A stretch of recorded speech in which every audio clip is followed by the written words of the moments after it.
Dear students, today we will discuss regarding Bohr model of atom.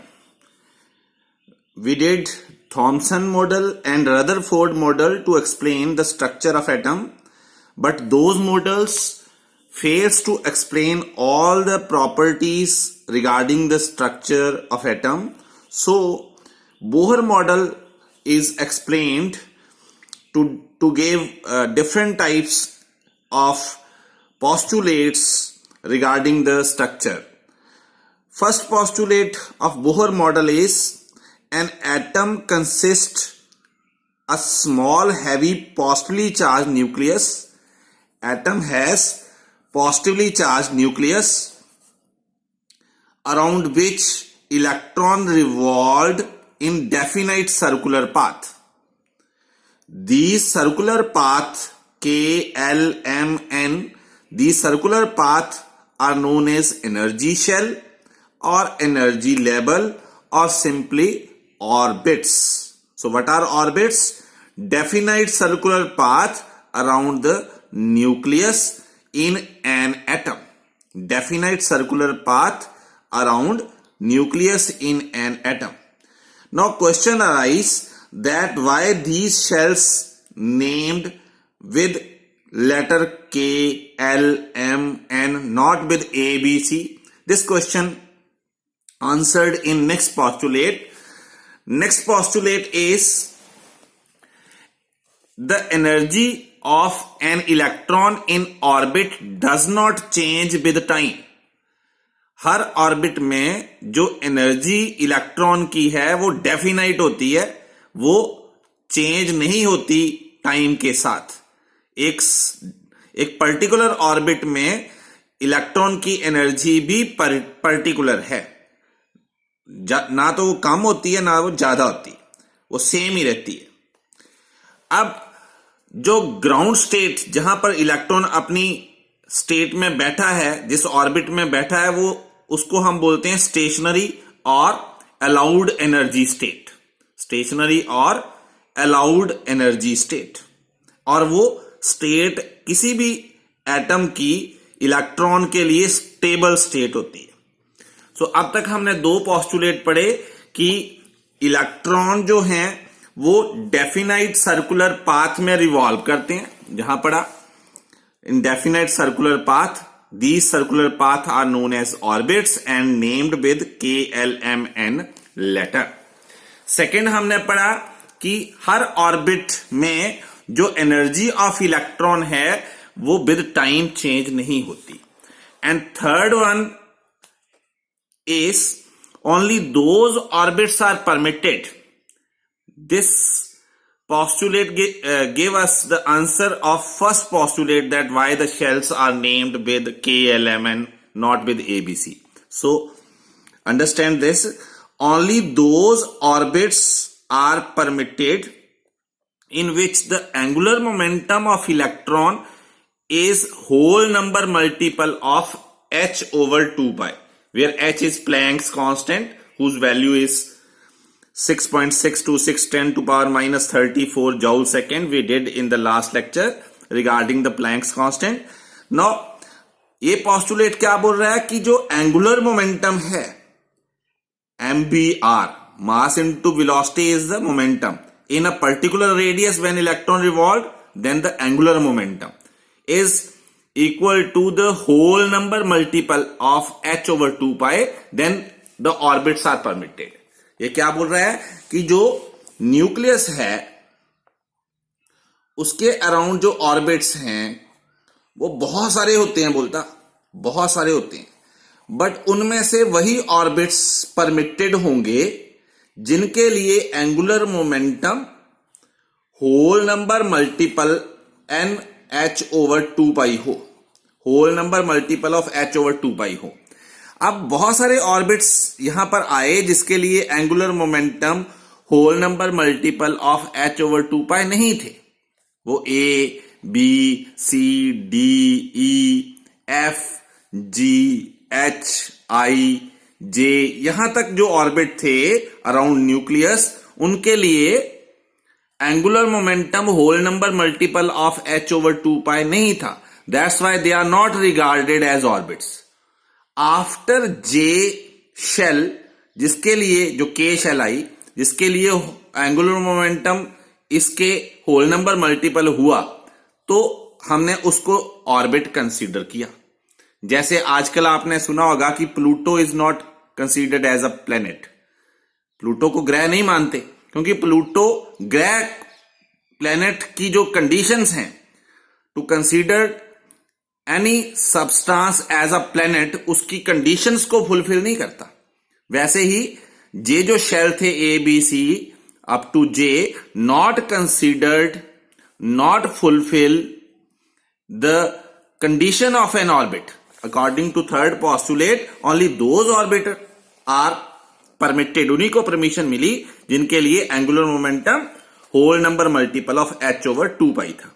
मतलब 1h over 2 pi, 2h over 2 pi, 3h over 2 pi, not in fraction 1.2, 1.3 fraction नहीं, तो step by step है।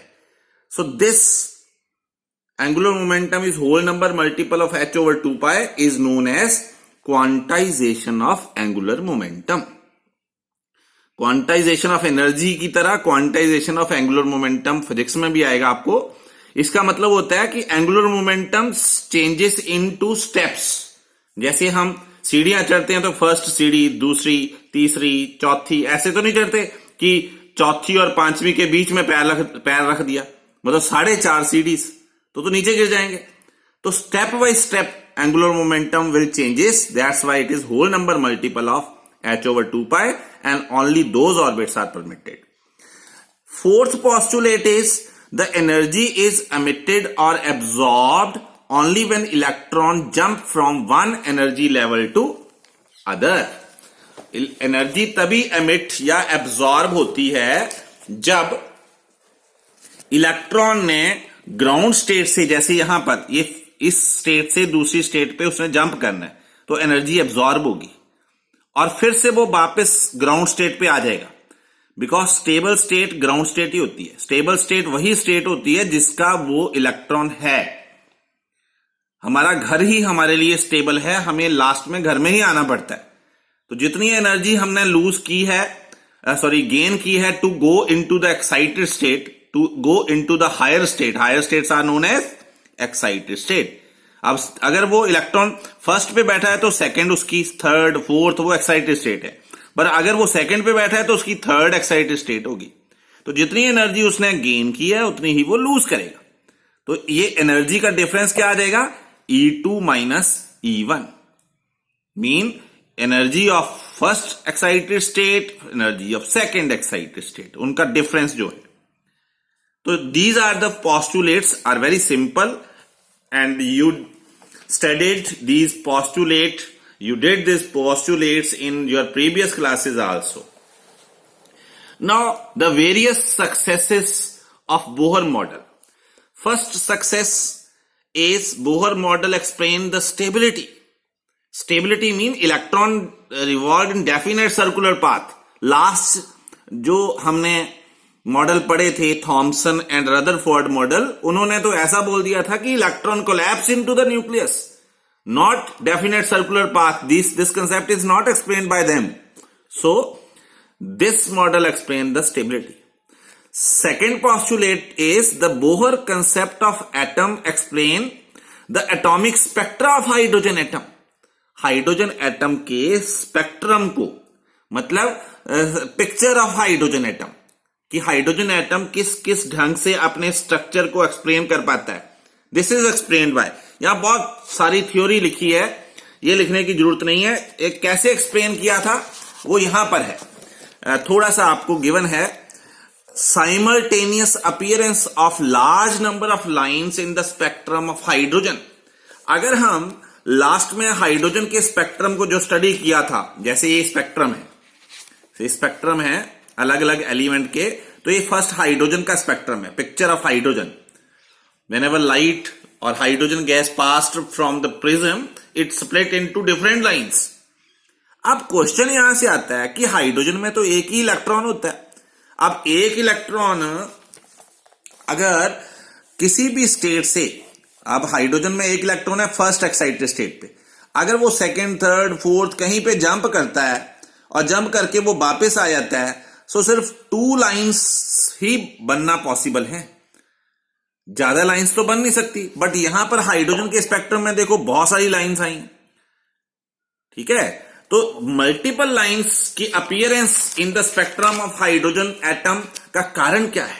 Why there are multiple lines in the spectrum of, simultaneous lines in the spectrum of hydrogen atom? ये इसका कारण ये है कि जब हमने हाइड्रोजन का सैंपल लिया तो उसमें हाइड्रोजन के बहुत सारे एटम्स आए। हाइड्रोजन के सैंपल में हाइड्रोजन का एक एटम जो था उसके 1 इलेक्ट्रॉन, हाइड्रोजन का दूसरा एटम का भी 1 इलेक्ट्रॉन, तीसरे का भी 1 इलेक्ट्रॉन, चौथे, तो जितना हाइड्रोजन का सैंपल लिया था उसमें हाइड्रोजन के बहुत सारे एटम थे। And all atoms has 1 electron, और वो 1 इलेक्ट्रॉन जो है वो जंप करके फर्स्ट पे जा रहा है, सेकंड पे जा रहा है, कि थर्ड पे जा रहा है, कि फिफ्थ पे जा रहा है, वो उसके ऊपर डिपेंड कर रहा है कि उसको एनर्जी कितनी मिली। अब एक क्लास आपकी है +1, उसमें सारे बच्चे सेम ही टीचर से पढ़ते हैं। अब एक के परसेंटेज कम आती है, एक की ज्यादा, एक की और ज्यादा आ जाती है, ठीक है। तो परसेंटेज की प्रपोर्शन जो है वो तो डिफरेंट आएगी। तो उसी के अकॉर्डिंग हाइड्रोजन के सैंपल में भी बहुत सारे एटम्स होते हैं, बहुत सारे एटम्स के बहुत सारे इलेक्ट्रॉन हैं, और वो सारे इलेक्ट्रॉन डिफरेंट एनर्जी गेन करके डिफरेंट लेवल पर वो जंप करते हैं।